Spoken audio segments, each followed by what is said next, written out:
Hey guys, what's going on? What's going on? Um, been a while since I did a recording, and you'll also notice that my interface looks a bit different. Um, I've actually moved over to the PS5. I'm still using my keyboard and mouse. You can see over there, still the mouse plugged in. I'll talk about that in another video. Um, I just want to get onto another team match because we got a few new guys joined our group, and two more cousins joined our family group. JJ and GZA Pawns. So I just want to take a look at the game, review it a bit, and talk about where things sort of went and went wrong. We played our first game today, but for Pawns and JJ, for Pawns it was one of his first games. For JJ, he's sort of also probably his third game online, so it's really early days.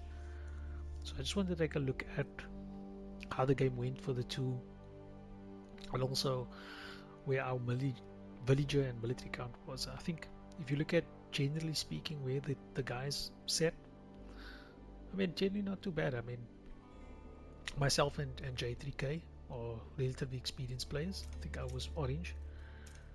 So well, we obviously leading the pack because of our familiarity. I went 2 TC, so you can see that there's a jump in militia production substantially more than the normal rate. But yeah, anyway, I think the guys in terms of villager production still looks good, not too bad. JJ's probably was given some advice that he needs to work on that, so that's something he maybe have to work on. You always have to produce villagers. Always something you need to, if you watch all the tutorials and so forth, always try and keep enough resources on meat in order for you to produce villagers. Um, and they literally say stop producing villagers when you get to around 100. I know, which is crazy. It's like half of your pop cap, but that's generally what we need to look at doing. But generally, not too bad. I think military count. I think military count between me and Justin, we probably not the best at military count. I mean, from my side, military count is always a problem with me. In fact, you can see I'm matching someone like Pawns and JJ. I'm historically always bad at military count. But yeah, Justin's military count was relatively good. And as a team, compared we are to others, Raid we eliminated early in the game. Um, between Green, Green was early on struggling. He's playing a very heavy serve with Delhi, so it was a problem. But Yellow picked up quite a bit. I mean, he's mid-game. Boom was capable. I think he was playing Knights Templar. And Light Blue, we sort of he came with cheaper units out. So I think us as a group generally we have a problem with military count. So yeah, something we need to look at and see how we can find the balance between the two. But yeah, I'm gonna play the game and just view the replay and just take a look at what the two has done. See if we can give any tips, see if I can look at anything in my game that I can improve on. Yeah.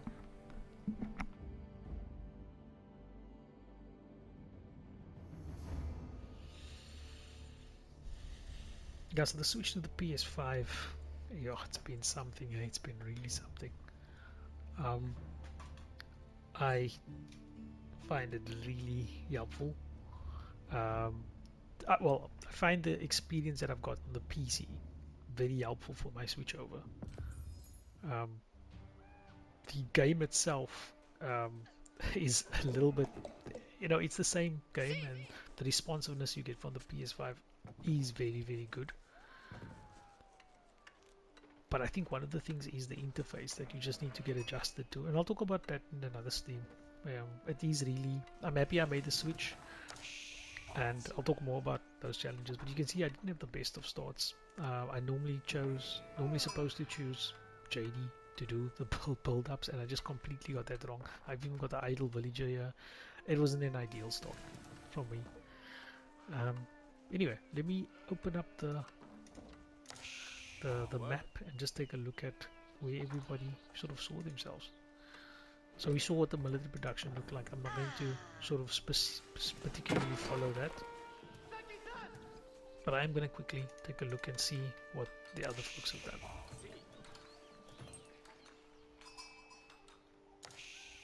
So let's take a look at Justin at this stage. I mean, he's just doing a food rally. I think he goes food first, see where the numbers make sense for him. You can see he also gets a little bit of a passive gold income.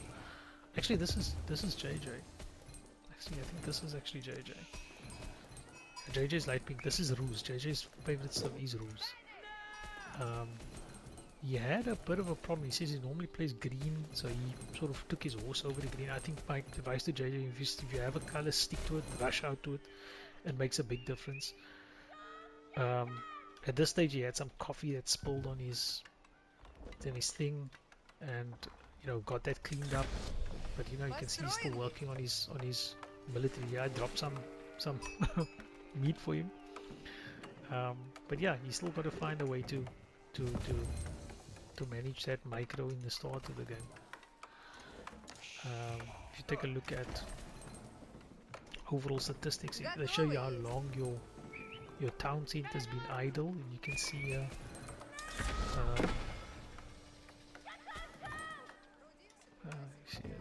I can't even scroll anymore now. But you can see JJ's town center was idle for about 4 minutes. So yeah, that's something to work on. You need to keep villager production going, and you should try and keep your town center as less idle as possible. Okay, so let's hide that. But other than that, looking really good. He went for the golden gate. That is the better upgrade of the two between the Rus.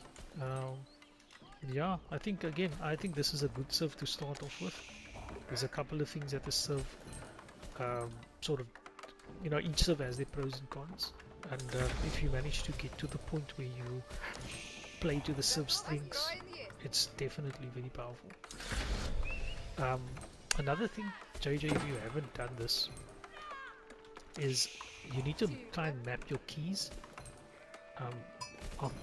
I think there's a bunch of different mapping things that works out. I never looked at anybody else's key mapping application or videos when I did it. I just found out what works for me well. Obviously your control groups are important, but your control groups are obviously important, but one of the things like shortcut keys that just goes in and selects all sleeping villages. I've made that spacebar. A spacebar by default is something else, but spacebar is such an obvious button, you can never miss it. And spacebar is a good one to use for your sleeping villages, because sleeping villages is probably the number one eco killer, other than the lack of producing villages. So yeah, that's something to work with. The other thing is the shift clicking your workers. So what it is like once your worker is busy with something, shift click him to, so that's right click. So it's keeping shift and then left click him to build something, and then immediately you go keeping shift and you're moving to the hood line. So that means the moment he's done building this, he immediately goes to the hood line or wherever you want him to go. Finish up there, shift click sheep, and he'll immediately go into sheep. So let's see if you do that here. I think if these guys stay idle, then I know you're not doing it. See there, so they stay idle. So what will happen is if you shift click these guys, so you moved him from here, you shift click him to build that. That's shift right click. Then you shift right click him immediately after, or just after you've done that, shift click him again, and then the next action you'll do is move on to that thing. That's a very nice way to prevent idle villages. Okay, let's go over to pawns. So pawns, I think this is pawns. I'm still trying to get used to the interface. Yeah, pawns is green. So pawns has got an interesting thing here. Pawns have built farms. Now this might just be an English thing, because England does earn a lot of money with farms. He's built his houses. As you can see, he's a little bit over, but that's fine. And he's got a production building out. That's good. At this stage, this is a good balance.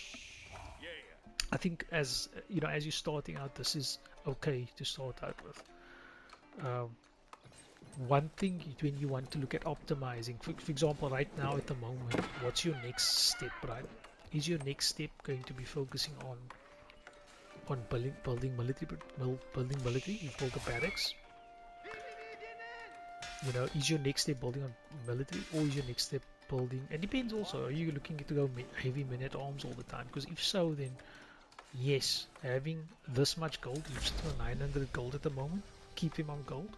But if your goal is to age up, and you're already sitting on 900, take some of them off, put them on the meat. You've got your mill down there. That's another interesting thing with the mill. You've got your mill. At this, what is your ecos like? What is your economic upgrades like? Have you gone for the wood, sorry, for the survival techniques to get your meat production up? These type of things you need to look at. You got 101 gold. You should be spending on a lot of these eco upgrades. Again, some sleeping villages.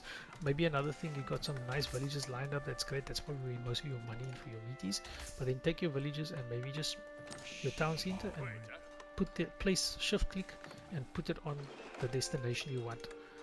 That means that those villages will automatically go to that point. So you put a rally point and put him there. Just take the town center, shift click, put it over there, or I think it's just to click it and right click there, left click and then right click there, and then automatically your villages will automatically go there.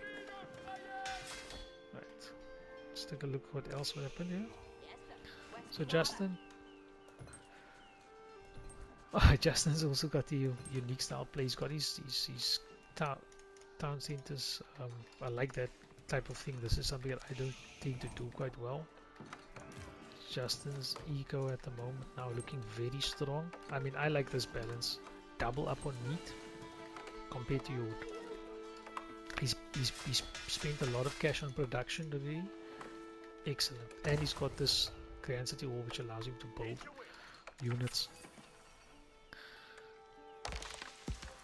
That's up right there. I'm gonna go to my side. What am I busy with? So for me, I like to wall up just to give me a little bit of security, and I like to go to TC. Okay, to TC, it does allow me to get more villages out, and especially early game when the op hasn't really pressed, I've walled up to prevent any sort of rushes, and to TC, you know, spread my resources. I do have a bit of a problem. You can see there were some sleeping villages here. I do have a bit of a problem with the PS5 with indicating to me that sleeping villages, but if you just look at the overall balance of the Justin's got 41 eco, 50 things in total, 9 military, 41 eco. JJ has got 24 eco, 9 military. So we'll just go to me. I've only got 37 eco buildings. Okay, but you know, let's see how it picks up afterwards. So Justin's really in the lead there at the moment for that.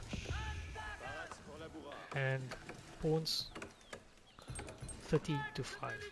Okay, JJ 24 to 9. Justin 44 to 9. I'm sitting on 39 to 8. So you can see JJ and Pawn still a little bit behind there, but I mean that's where you kind of need to look at. You look at Op now.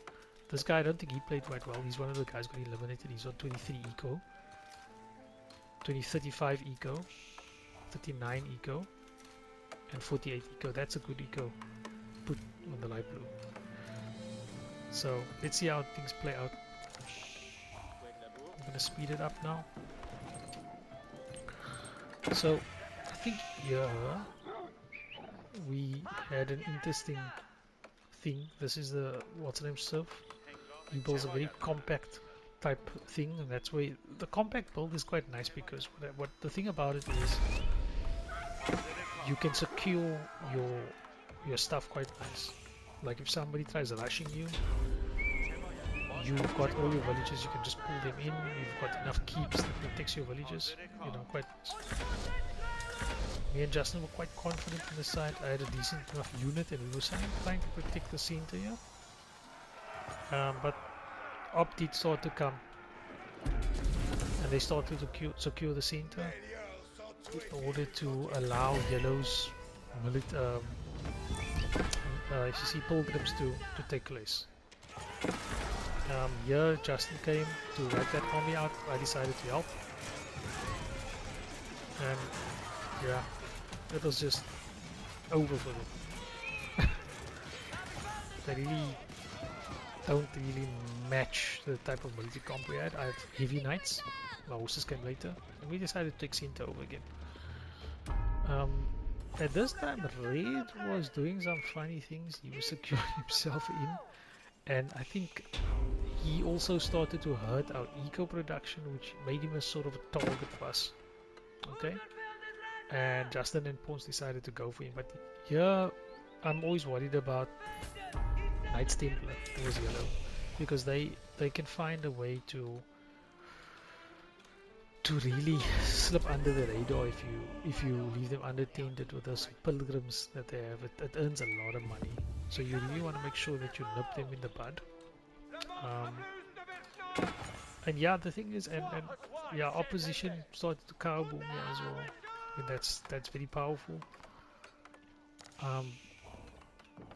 Justin had a bit of a military production here that might have hurt some here, but I saw that this got destroyed later on. It didn't take too long for them to figure out that there was a unit over there, and I needed to come up with a plan here, and I felt like things was moving a bit too slow here.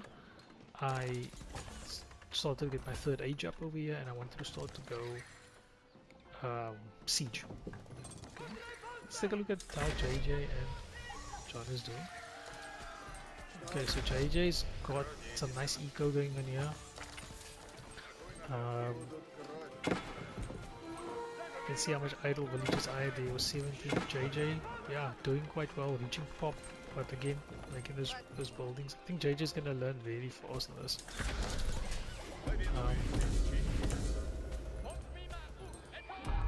Yeah, but this is such a nice building as well. The high trade house gives you that food, and you can also earn gold from the surrounding trees.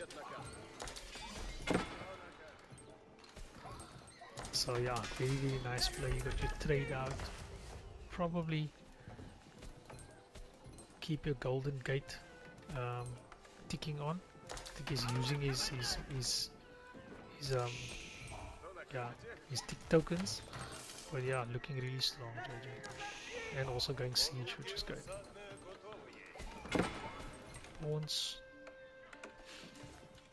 Yeah, looking really good, and that trade eco is really going strong at the back there. Yeah, looking good.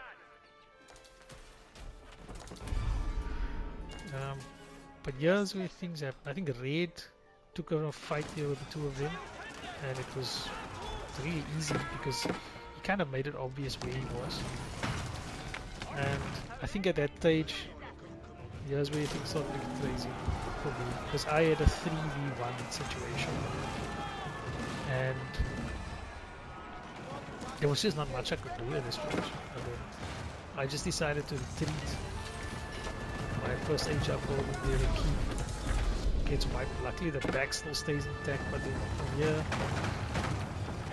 they're sort of just mopping up, and I think my teammates, they were still busy finishing up with Red here. They did the job. But yeah, now it's a case of sort of just building the eco, because that did sort of take a long time to sort of produce. But this is the problem, you see here, the comp is the problem. These elephants are very intense. I mean, look at that, 113. Just to compare that to like a normal horse. The horse typically has 230. These guys are so chunky. They got 116. So the challenge with them is you've got to find a way to prevent Delhi from getting to this point. Because once they get to this point, it's really problematic to try and stop them. Especially this compilation. Elephants and archers, difficult combination to stop. There's not much I could do.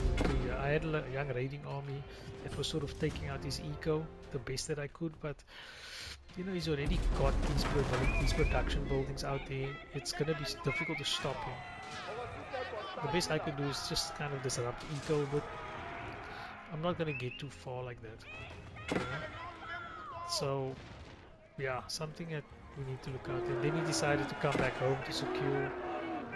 And yeah, there's not much more I can do. I decided to just sort of run around. Yeah, villages were securing, come down to the trade, work my way around. But at the end of the day, it's yeah, there's unless you need to at this page, we need to try and find a way to build the right composition to hurt this one. And that composition would have been, gunners, a lot of gunners, a lot of siege. Yeah, otherwise it's just going to be hard to do anything against archers and Delhi. Okay. Yeah, so I think that's the game in a nutshell, and I think that's sort of what sort of hurt us again. JJ got wiped out here, and you see the thing is, like JJ didn't play too bad, nor did any of us play that bad. It's just we allowed opposition to get to a point where they just get so big, and once they get that big, it becomes a problem. We wiped out the raid, but it's almost like raid was a bit of a decoy, consumed our resources, and the real guys were a problem were most of the subs, and their first attack was a 2v1 against me over here. So yeah, there's not much we can do. After this is just mop up settings. They're mopping us up. We built these keeps around our trade networks, preventing us from trading here. So yeah, I mean, not much more to do here. And I don't think he's lost any of these camels, cows in the process, elephants in the process. I just want to go to his eco quickly. He's still got 41 on meat, and yeah, it's gonna be difficult to try and stop him in this stage. You really gotta try and siege him, and yeah, there's not much we're gonna be able to do at that stage. But anyway, guys, that was a GG shot for watching. Hopefully I can find a way to upload this easy, and yeah, we take it from there. Cheers.